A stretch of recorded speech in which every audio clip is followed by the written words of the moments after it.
है कुलदीप कुलदीप कुलदीप भाई जी जब बात कर रहे हैं राष्ट्रपति जी के सम्मान का, तो मुझे अरविंद केजरीवाल जी की गालियां याद आ रही हैं जो वो अपने राज्यपाल को देते हैं।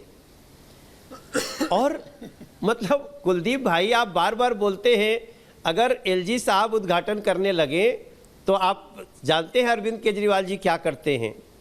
कम से कम उन लोगों को संभल के बोलना चाहिए जो स्वयं संवैधानिक संस्थाओं का सम्मान नहीं करते।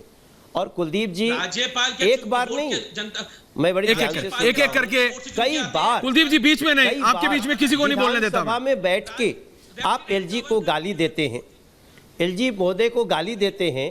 कुलदीप जी बीच में नहीं, प्लीज, मैं आपके बीच में किसी को नहीं बोलने सभी लोग एक्सपोज हो चुके हैं। कुलदीप जी महामहिम राष्ट्रपति जी के चुनाव में जो उनको राष्ट्रपति पद पर बैठने भी नहीं देना चाहते थे, जो राष्ट्रपति जी जब संबोधन करते हैं सुनना भी नहीं चाहते, जैसे बीच में कीर्ति भाई ने कहा था, कीर्ति भाई ने कहा कि हम वॉकआउट कर गए। वॉकआउट करना और सुनने ही नहीं जाना, दोनों में बहुत अंतर है।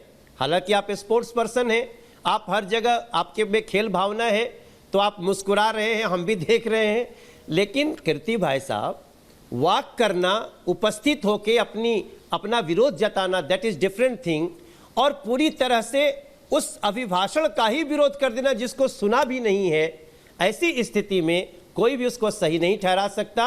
मैं एक सांसद के नाते मैं प्रार्थना करना चाहता हूं, चाहे वो राहुल गांधी जी हो, चाहे वो और भी कोई लोग हो जो विरोध कर रहे हों, इस ऐतिहासिक अवसर को विरोध मत करिए, आइए स्वागत कीजिए। 988 सीटों का एक इशारा है, आने वाले समय में बहुत सारे सीट बढ़ने वाली हैं। ऐसे ऐतिहासिक जो दुनिया में यूनिक है, इस संसद का, इसके उद्घाटन का सभी लोग स्वागत करें। और नरेंद्र मोदी जी के विजन को आप नमन तो नहीं करेंगे, कम से कम उसके साथ खड़ा हो जाएं, ताकि आगे भी कोई प्रधानमंत्री अच्छा करने के बाद एक्सपेक्टेशन कर सके। महुआ जी कुछ कह रही है, उसके बाद कीर्ति जी का जवाब ले रहा हूं। मैं ये कहना चाहती हूँ कि जब भी कोई नया कुलदीप जी आ रहा हूं, कमिंग महुआ जी के बाद हमेशा से सर्वदलीय बैठक बुलाई जाती है, और इतने बड़े एक संसद भवन का उद्घाटन होने वाला है, इसके पहले कोई भी सर्वदलीय बैठक नहीं की गई, किसी से राय मशवरा नहीं किया गया, क्योंकि जो भी पैसे उसमें लगे हैं पूरे देश का पैसा लगा है उसमें। तो हर सांसद का ये अधिकार था, सभी दलों का ये अधिकार था कि इस पर बात करें कि कौन सा डेट हो, क्या हो। डेट को लेकर हम लोगों को इसलिए भी आपत्ति है क्योंकि अभी अभी कीर्ति भाई ने कहा था सैनिकों की शहादत की बात, और ये जो पाकिस्तान और हिंदुस्तान का जो विभाजन हुआ, उसके जो शुरुआती सिद्धांतकार थे उनमें से एक नाम है सावरकर जी का भी। तो ऐसे व्यक्ति के जन्मदिन पर इसको करना, ये हमें किसी भी तरह से रास नहीं आ रहा है। हम लोग चाहते थे कि कोई ऐसा दिन निर्धारित किया जाता जिससे कि पूरा देश खुश रहता।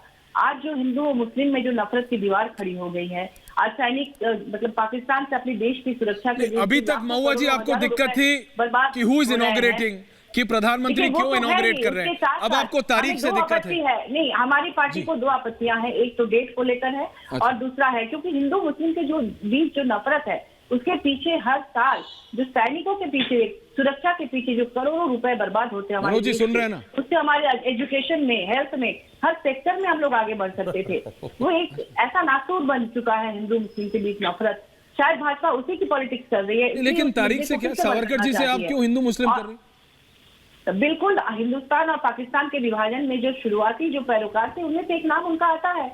उनके नाम कई चीजों के लिए आते हैं, जो भी आयोग बने बाद में, कपूर आयोग वगैरह, उनका भी आप रिपोर्ट देख लीजिए। तो बहुत सारी चीजें हैं कि देश इस देश को नहीं पसंद कर रहा है, कई लोग हैं जो पार्टी जिसमें है। तो निश्चित रूप से ये दोनों मुद्दे जो हैं हम लोग इसका विरोध करते हैं, और हम लोग शुरू से ही चाह रहे थे कि माननीय राष्ट्रपति जी इसका उद्घाटन करें।